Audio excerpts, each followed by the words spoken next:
नाशिकच्या कॅप्टन अशोक करातला पोलिसांनी अटक केली आहे. त्याच्यावर बलात्कार आणि जादूटोणा विरोधी कायद्यानुसार गंभीर गुन्हे दाखल झालेत. एका सुशिक्षित माणसानं चक्क ड्रोनचे साप आणि गुंगीचं औषध वापरून 200 कोटींचं साम्राज्य उभं केलं. जर हे सगळं आपल्या डोळ्यात देखत इतक्या उघडपणे घडत असेल तर आपण नक्की कुठे चुकतोय, हा प्रश्न आज आपल्याला स्वतःला विचारावा लागेल.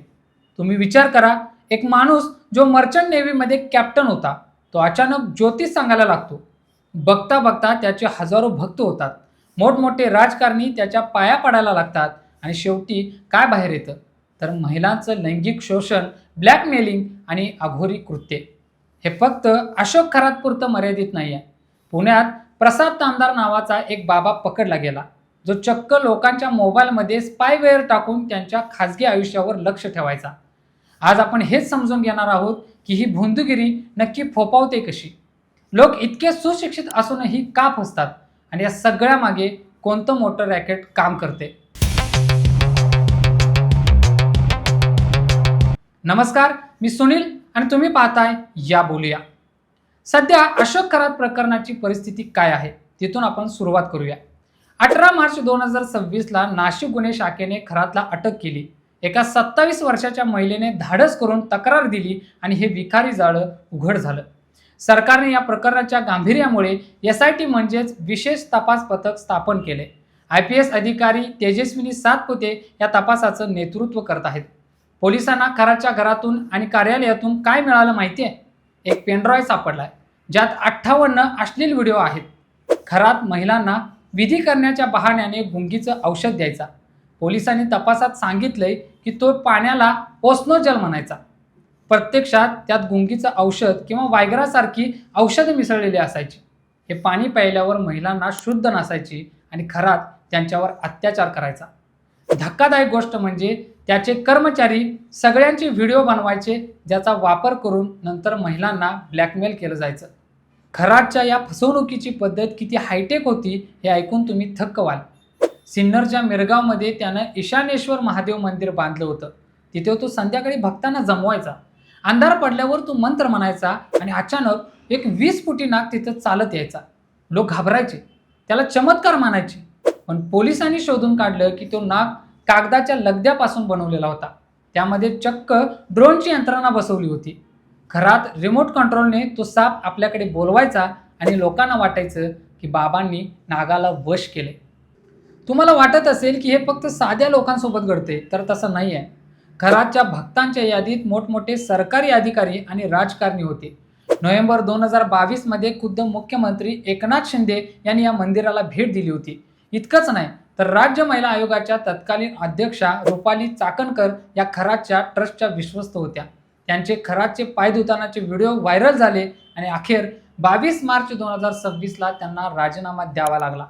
आता प्रश्न हा येतो, एका ज्योतिषाकडे 200 कोटींची मालमत्ता येते कुठून? खरातच्या मालमत्तेचा आकडा पाहून डोळे पांढरे होतील. नाशिकच्या पाथर्डी परिसरात त्याची 150 कोटींची 30 एकर जमीन आहे. सिन्नरच्या मिरगावमध्ये 10 कोटींचं मंदिर आणि फार्म हाऊस आहे.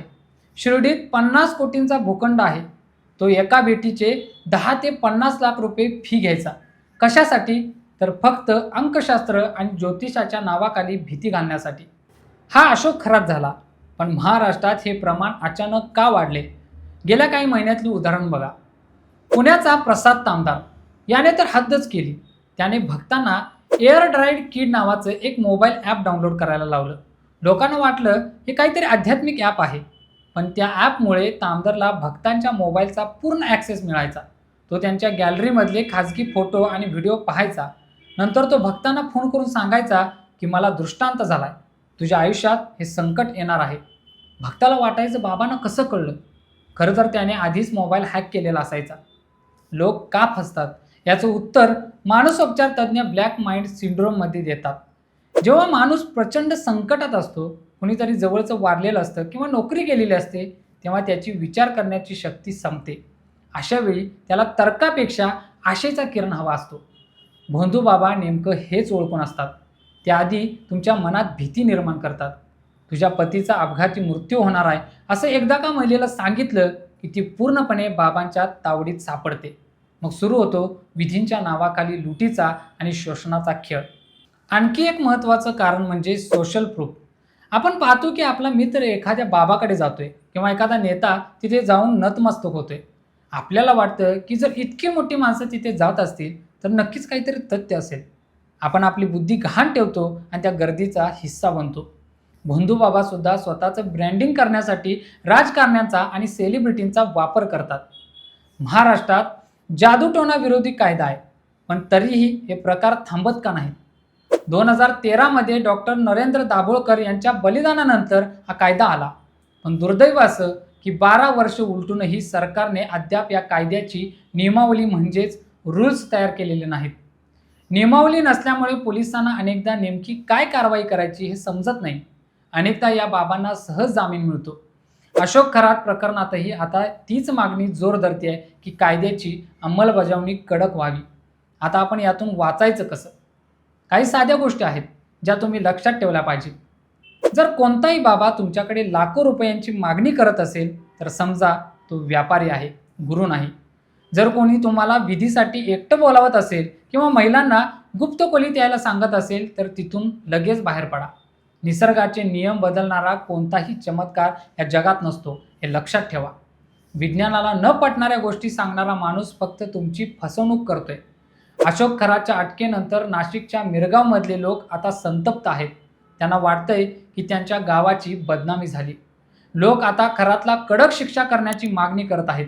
पण ही शिक्षा फक्त एका खरातला होऊन चालणार नाही.